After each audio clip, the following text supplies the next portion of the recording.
décès prématurés chaque année, 200 000 hospitalisations.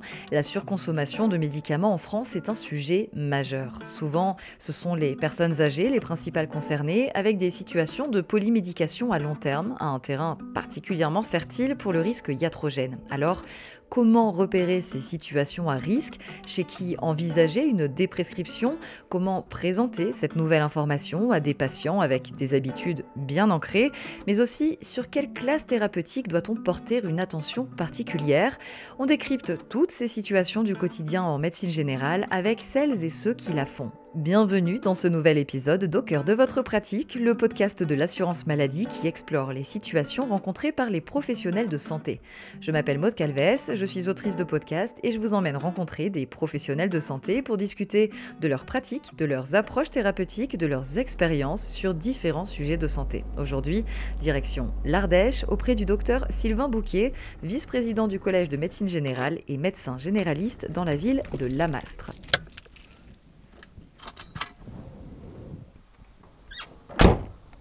Je viens d'arriver à Lamastre dans le nord de l'Ardèche. C'est jour de marché aujourd'hui, donc il y a pas mal de monde dans la rue avec des caddies qui se dirigent vers le centre du marché. Le cabinet du docteur Bouquet se trouve en face d'un parking et du centre culturel de la ville. Bonjour. Vous êtes le docteur Bouquet? Oui. Enchanté. Allez, première à droite. Merci. Et merci de nous accueillir dans votre cabinet. Ensemble, on va parler de déprescription. Alors, comment réagissent vos patients quand vous évoquez le sujet? Alors, il y a plusieurs réactions. Il y a la première réaction qu'ont tous les patients, c'est « Ah oui, effectivement, les gens ici en France, on prend beaucoup trop de médicaments, il faut en enlever. » Mais moi, vous savez, docteur, moi je l'ai déjà fait, on m'a déjà enlevé, donc ça va être compliqué de m'en enlever. Et donc ça, c'est souvent l'entrée en matière, et donc à partir de là, il faut expliquer, reprendre les ordonnances en pointant les médicaments un par un. Celui-là, il vous sert à quoi? Pourquoi vous le prenez? Est-ce que vous le prenez vraiment? Et on se rend compte qu'il y a 30% en gros des médicaments qui disent « Oh non, mais celui-là, docteur, finalement, non, mais je ne le prends pas ou je le prends que de temps en temps. » Malheureusement, ce n'est pas forcément ceux qu'on aimerait qu'ils prennent de temps en temps. Donc c'est qu'il y a un vrai travail d'information qu'on n'a pas fait et qu'il faut refaire. Et quand on leur pose la question, ligne par ligne sur leurs ordonnances, est-ce que ça vous en avez besoin? Ah mais non, mais ça j'en ai encore. Mais attendez, c'est que des boîtes de 28, vous êtes censé en prendre un par jour. Ouais, mais docteur. Et en fait, on se rend compte que oui, les patients sont prêts à arrêter de médicaments. Les patients se rendent compte globalement qu'ils prennent trop de médicaments, ils se rendent compte que les médicaments c'est dangereux.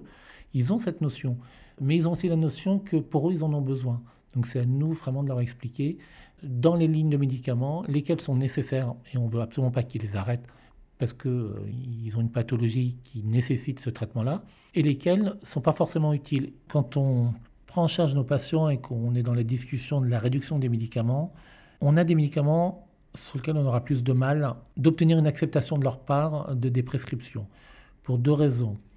D'abord parce que quand ils le prennent, ils ont un effet immédiat. Si on prend les benzodiazépines, on a cet effet myorelaxant qui fait du bien, clairement. Et donc on se dit, mais il me fait du bien ce médicament, je le sens. Deuxième difficulté, la croyance du patient qui croit en son médicament et qui pense qu'il est nécessaire. Et troisième difficulté, la croyance du médecin ou du médecin primo-prescripteur qui a bien insisté auprès du patient en disant qu'il ne fallait jamais, jamais l'arrêter et qui était sûrement vrai au moment où il a été prescrit. Et c'était les habitudes de bonne pratique du moment de la prescription. Les connaissances évoluant, heureusement, on sait maintenant que certains médicaments, on disait sans aucun risque qu'il ne fallait jamais arrêter. On peut les arrêter, on doit les arrêter, on peut les diminuer, on doit mettre en place des chemins de déprescription. On ne peut pas le faire contre le patient. Moi, je crois beaucoup à cet échange qu'on a avec nos patients en expliquant le pourquoi du comment et comment on met en place et y aller progressivement.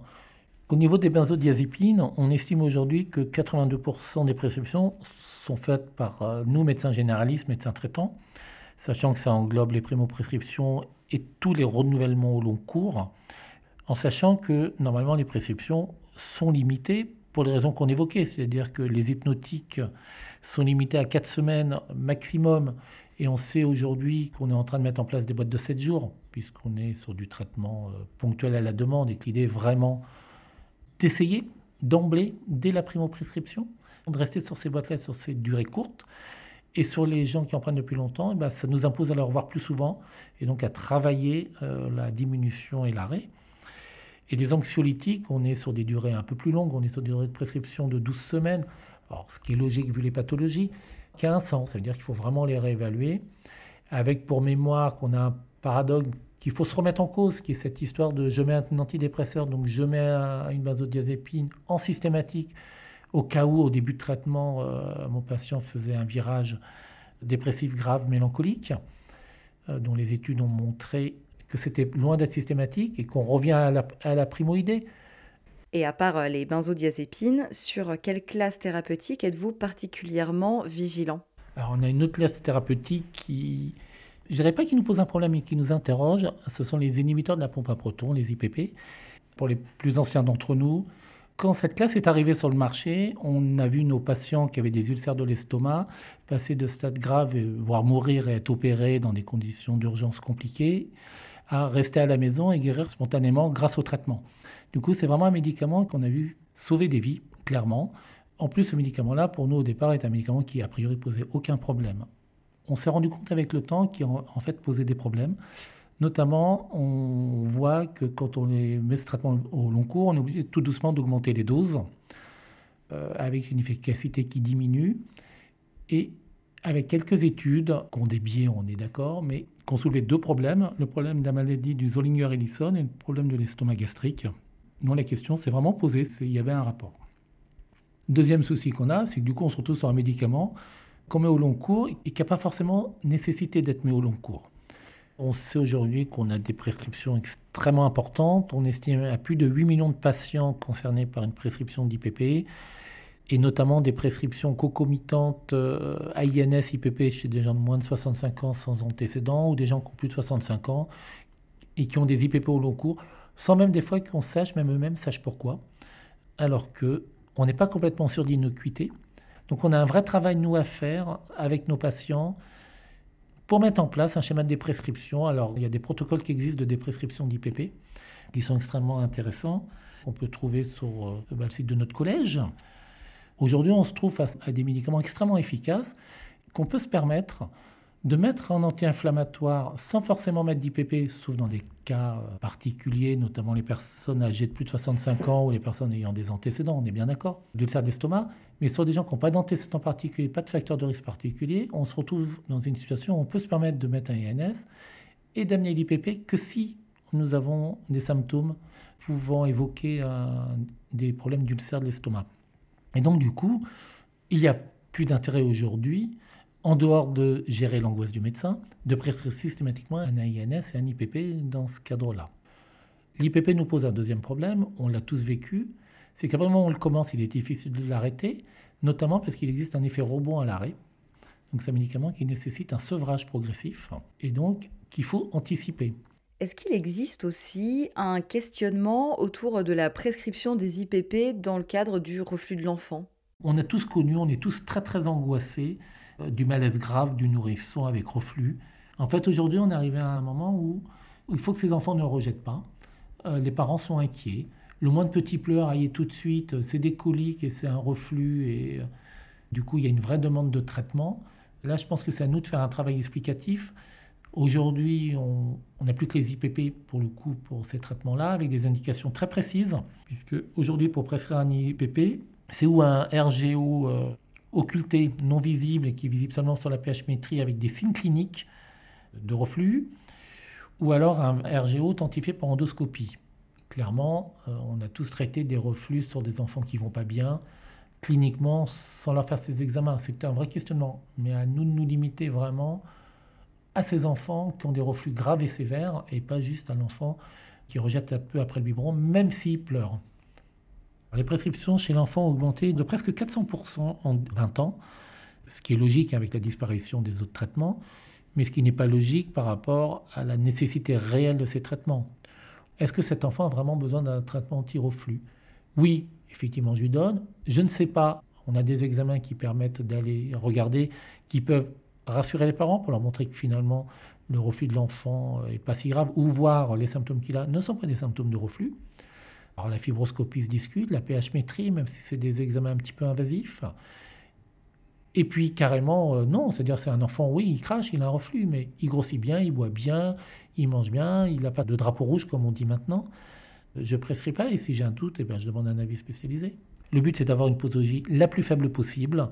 Donc il y a des recommandations pédiatriques qui permettent d'avoir les dosages et vraiment faire des prescriptions de 4 voire 8 semaines maximum et de réévaluer l'enfant régulièrement et au moindre doute ou faire des examens complémentaires ou arrêter le traitement.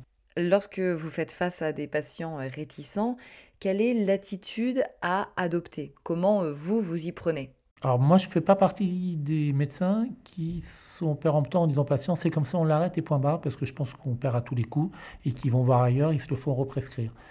Je pense qu'on a un vrai travail à faire d'explication avec le patient et on a le jeu des ordonnances en si besoin, si nécessaire, ou des ordonnances à côté. Je m'explique. Dire au patient, mais écoutez, votre médicament, là, vous le prenez depuis quelques années, j'aimerais bien qu'on travaille dessus. Ce que je vais vous proposer, c'est, voilà, moi je vous le laisse sur l'ordonnance comme il est. Pas d'angoisse là-dessus, vous l'avez. Par contre, on va essayer, là, pendant un mois, à chaque fois que vous êtes devant le comprimé, vous posez la question, est-ce que j'en ai besoin? Et si vous n'en avez pas besoin, vous ne le prenez pas. Puis si une heure après, finalement, vous en aviez besoin, et ben vous le prenez.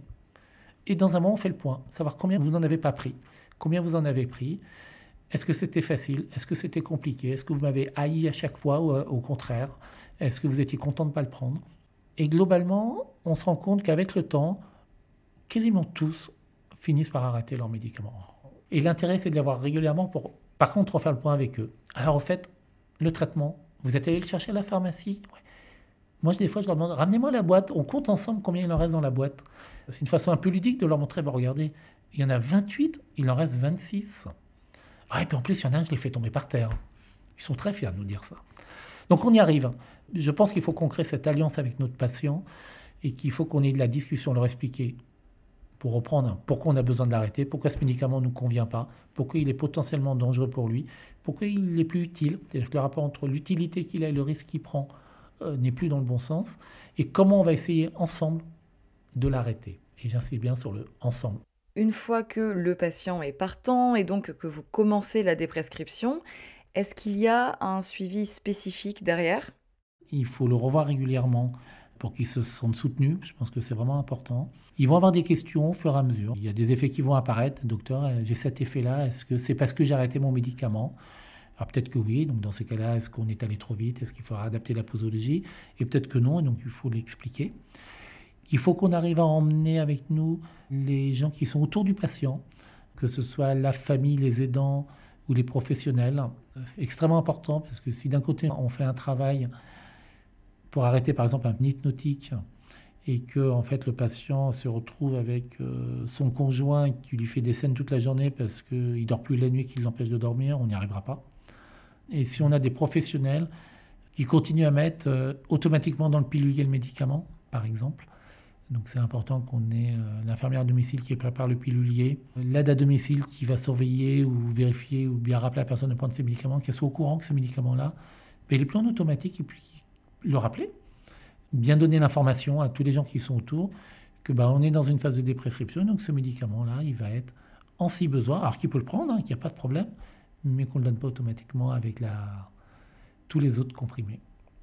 Merci, docteur Bouquet, pour votre temps. De rien, merci beaucoup, en espérant qu'on arrive à avancer dans cet enjeu qui est la déprescription, qui est pour moi un enjeu beaucoup plus large que uniquement le patient. On a toute la déprescription, la partie patient, la partie toxicité du médicament sur le patient. Mais aujourd'hui, on rentre dans une ère un peu différente. Et je me pose de plus en plus la question aussi sur la toxicité environnementale de ces médicaments. On sait aujourd'hui que le lac Léman est une énorme réserve de metformine mondiale, à tel point que probablement les poissons du lac Léman ne seront jamais diabétiques. Donc je pense qu'on a vraiment un enjeu global, aussi bien de la santé du patient que de la santé planétaire. Bonne continuation, bon courage. Merci à vous, bonne continuation, au revoir.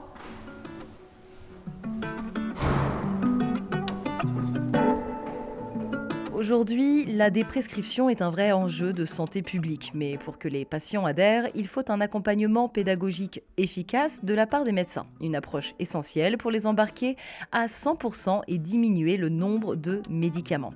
C'est comme ça que se termine notre épisode sur la déprescription. N'hésitez pas à écouter l'épisode complémentaire sur la sobriété médicamenteuse en initiation de traitement. Tous les épisodes au cœur de votre pratique sont à retrouver sur assurance-maladie.fr et sur toutes les plateformes de podcast. À bientôt!